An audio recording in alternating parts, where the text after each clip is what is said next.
Salut les jardiniers du dimanche, vous êtes déjà demandé d'où venaient vos graines? Non? Bah moi oui.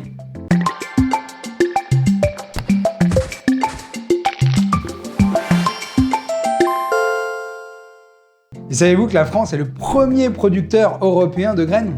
Intéressons-nous à cette filière.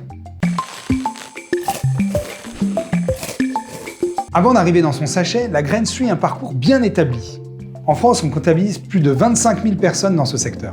Parmi eux, il y a les sélectionneurs, qui sont des entreprises qui recherchent et développent des nouvelles graines, par exemple. Elles sont au nombre de 73 en France.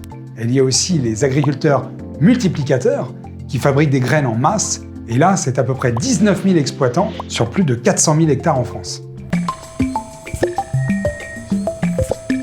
Avant d'être distribuées, les graines sont nettoyées, contrôlées, triées et conditionnées. C'est un travail super précis qui nécessite beaucoup de savoir-faire. Aujourd'hui, les grainetiers et les fabricants de semences travaillent sur toute la chaîne, de la fabrication à la distribution et en passant même par le respect des normes sanitaires. Ok, on a bien compris comment ça se passait en général. Mais concrètement, comment on fabrique des graines? En gros, le sélectionneur confie les graines à l'agriculteur multiplicateur. Celui-ci se charge de les faire germer et de produire un maximum de fruits, d'où seront extraites de nouvelles graines.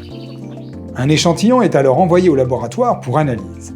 Et puis les graines partent à l'ensachage pour ensuite être distribuées et plantées dans vos jardins. Plus de 95% de ces graines sont issues de cette filière, mais il existe d'autres méthodes alternatives.